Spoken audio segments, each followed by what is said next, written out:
Salut à tous, j'espère que vous allez bien. Donc, petite vidéo aujourd'hui, j'en ai pas fait depuis un petit moment, je vais me remettre à en faire petit à petit. Donc on va parler principalement dans la vidéo de l'actualité météo qui s'est déroulée en Espagne la semaine précédente. Donc on va revenir sur le record de froid absolu, voir un petit peu qu'est-ce qu'il veut dire, parler de sa légitimité et les chutes de neige historiques qu'il y a eu à Madrid. Donc on commence d'abord par le record de froid absolu.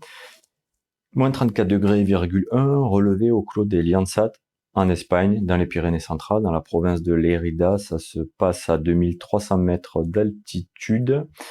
Donc, qu'est-ce que ça veut dire? Comment c'est possible, en fait, ce record de froid? Donc, la première chose pour le comprendre, il faut reprendre en compte la situation météorologique au moment de l'événement. C'était, j'ai plus le jour en date, je crois que c'est peut-être dans la nuit du 4 au 5 janvier. Moins 34 degrés,1. Donc une masse d'air qui est pas exceptionnellement froide pour la région, moins 4, moins 5 degrés à 1500 mètres d'altitude. Et donc, comment est-ce qu'on peut relever ce fameux moins 34 degrés,1? Alors, pour commencer, il faut savoir que la station, elle est toute récente. Son implantation au clos des Liansat, donc il date de 2020, donc station très récente, on n'a pas de recul sur ces relevés. Donc vu le record, enfin vu la température moins 34 degrés,1 et l'ancienneté de la station, il y a tout à parier que dans les années qui arrivent, on va continuer à battre des records. En tout cas, au niveau de la station, on va continuer à avoir des températures encore plus basses dès que les conditions météo s'y prêteront un petit peu. Alors donc comment c'est possible? Moins 34 degrés avec donc une masse d'air pas spécialement exceptionnelle. Alors simplement, il faut partir au clos des Liansat et voir la situation géographique que de l'endroit où est implantée la station. Donc elle est dans un endroit qu'on appelle en météo un trou à froid. Donc qu'est-ce que c'est? Donc géographiquement, c'est un endroit qui est enclavé.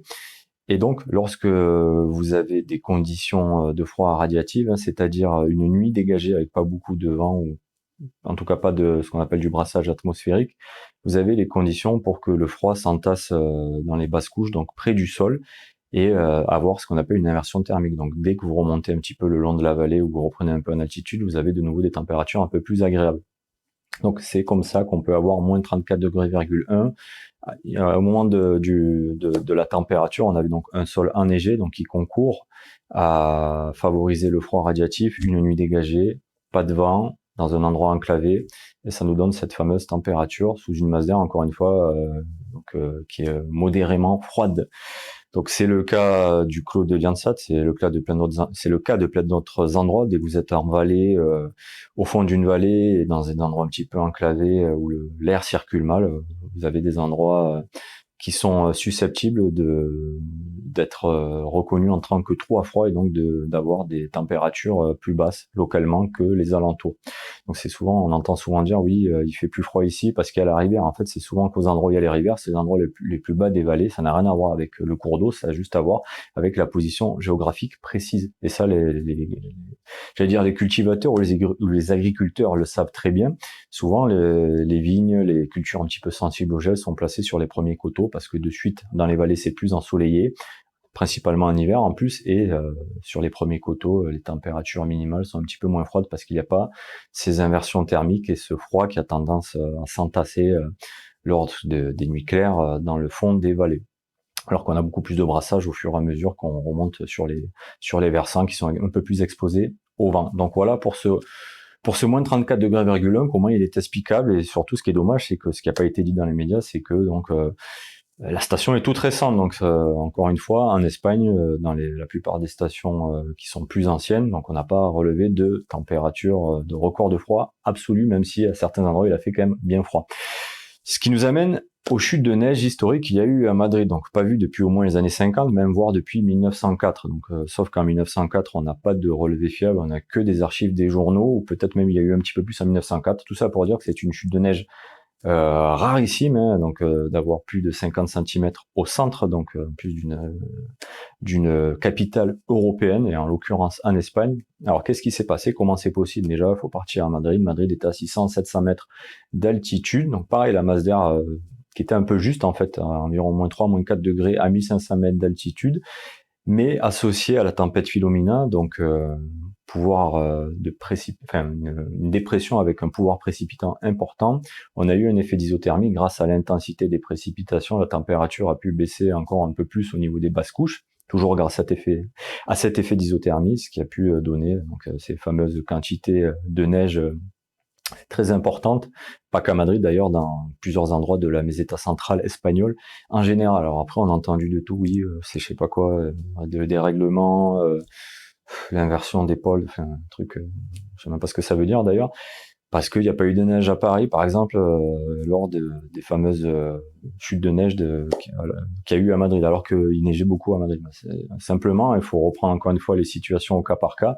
À Paris, on avait sensiblement la même masse d'air qu'à Madrid à ce moment-là, voire un poil plus froid à Paris. Bon, Paris, déjà, c'est pas à 600-700 mètres d'altitude, c'est une ville de plaine, et ensuite, à Paris, ce qui s'est passé, c'est qu'on n'a pas eu de dynamisme au niveau des perturbations qu'il y avait à ce moment-là, donc pas d'effet d'isothermie, donc on a eu quelques gouttes, quelques pluies et neiges mêlées parfois en banlieue, ou quelques flocons sporadiques, mais rien qui a tenu au sol, et rien de notable. Et d'ailleurs, il est à savoir que même si en fait vous aurez en fréquence moins de fois de chute de neige à Madrid que à Paris, vous avez plus de potentiel d'avoir sur une chute de neige importante à Madrid que par rapport à Paris. Et c'est le cas dans la plupart des régions méditerranéennes, et surtout les régions méditerranéennes montagneuses, tout simplement parce que Paris, c'est un climat océanique dégradé, donc les perturbations qui arrivent, ce sont donc ces perturbations qui arrivent de l'ouest, alors qu'en Méditerranée, vous pouvez avoir des remontées, des perturbations méditerranéennes beaucoup plus actives que les perturbations océaniques, donc qui concourent à donner des précipitations plus importantes, et donc, lorsque les conditions sont réunies, des couches de neige plus importantes. On a d'ailleurs, si vous partez du côté de Perpignan ou même de Marseille, même si en fréquence vous aurez moins de neige, par contre, en record absolu au niveau des quantités de neige, elles sont plus importantes dans ces coins-là.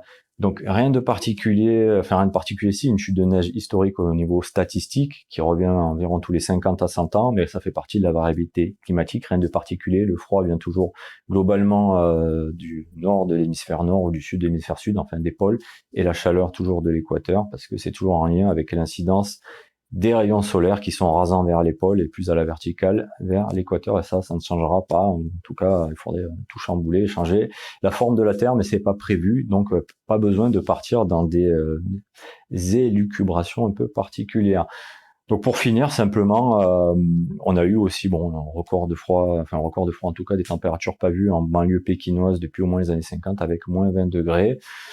Donc voilà, c'était un petit peu pour parler simplement de l'actualité météo et un peu décrypter ce qui se passait en Espagne. Et pour dire que la magie de la météo et du climat, c'est que finalement, on peut des fois avoir des situations un peu particulières, mais voilà, faut savoir les décrypter, et c'est ça qui est intéressant. Je pense que je vous ai tout dit, donc je vais vous saluer et à la prochaine. Salut!